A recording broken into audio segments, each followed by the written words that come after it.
नीतीश कुमार रोज दिन दिल्ली में मत्था टेक रहे हैं और लगातार विनती आरजू में लगे हुए हैं कि किसी तरह मुझे जगह मिले।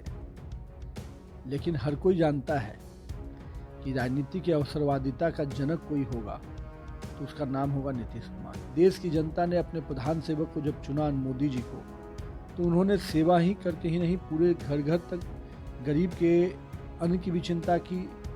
इस देश में भ्रष्टाचारियों को समाप्त करने का जो संकल्प लिया था वो भी किया। राजीव गांधी फाउंडेशन और क्या क्या संस्था के नाम पर इन लोगों ने बड़े पैमाने पर संपत्ति अर्जित करा लिया, विदेशी पैसा को अपने सीधे खाते में लेते चले गए। ये सब तो बेल वाले लोग हैं। नमस्कार, आप देख रहे हैं न्यूज फॉर नेशन में आपके साथ अभिजीत सिंह। हमारे साथ बात करने के लिए बिहार सरकार के पूर्व मंत्री, बीजेपी के विधायक नितिन नवीन हैं। सर, लगातार नीतीश कुमार विपक्षी मुहिम में जुटे हुए हैं और आज मल्लिकार्जुन खड़गे से मुलाकात करेंगे और राहुल गांधी से भी। इसमें नया क्या है? नीतीश कुमार रोज दिन दिल्ली में मत्था टेक रहे हैं और लगातार विनती आरजू में लगे हुए हैं कि किसी तरह मुझे जगह मिले। लेकिन हर कोई जानता है कि राजनीति की अवसरवादिता का जनक कोई होगा तो उसका नाम होगा नीतीश कुमार। कांग्रेस एक डूबती हुई नैया है, अब उसको खेवनहार चाहिए। कुछ अंतिम सांसें गिनने वाले को जो भी कुछ सांसें मिल जाएं, उसी के रूप में उनको कर्नाटका में एक सांस नज़र आ रही है। लेकिन इस सांस से कोई आस नहीं होने वाली है। देश की जनता ने अपने प्रधान सेवक को जब चुना मोदी जी को, तो उन्होंने सेवा ही करके ही नहीं, पूरे घर घर तक गरीब के अन्न की भी चिंता की। इस देश में भ्रष्टाचारियों को समाप्त करने का जो संकल्प लिया था वो भी किया। परिवारवाद को कहीं ना कहीं एक बड़ी चोट दी। तो हम कह सकते हैं कि माननीय प्रधानमंत्री जी ने जिस प्रकार से इस देश की सेवा की है, तो 2024 में भी उनका कोई विकल्प नहीं है।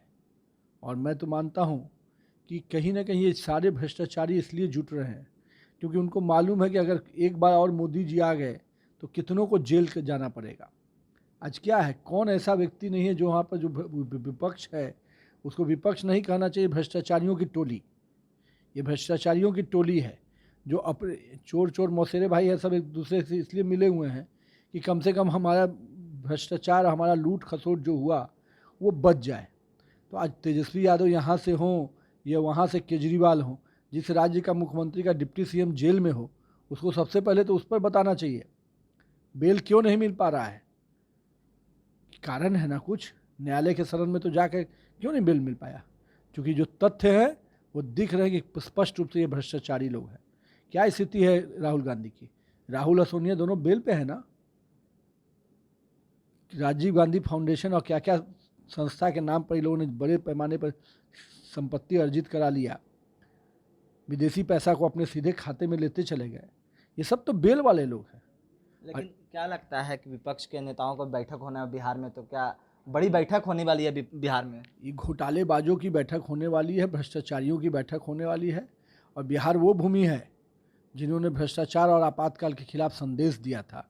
तो ये भ्रष्टाचारी जुट रहे हैं तो इनका अंत भी बिहार में ही होगा। लेकिन क्या नरेंद्र मोदी को टक्कर देंगे आगामी लोकसभा चुनाव में? यार कहाँ नरेंद्र मोदी और कहाँ ये भ्रष्टाचारी। आज नरेंद्र मोदी पे एक दाग नहीं है और ये सारे लोग दागदार हैं। सारे लोग भ्रष्टाचार में डूबे, आखंड में डूबे हुए लोग हैं। इनसे कहाँ नरेंद्र मोदी की तुलना है। लेकिन जदयू को कहते हैं कि नीतीश कुमार के सामने नरेंद्र मोदी भी झुकते हैं, तो वो टक्कर देने के लिए तैयार हैं। नीतीश कुमार की औकात ये है कि 43 सीट उनको विधानसभा में आती है अपने चेहरे पर चुनाव जब लड़ते हैं तो।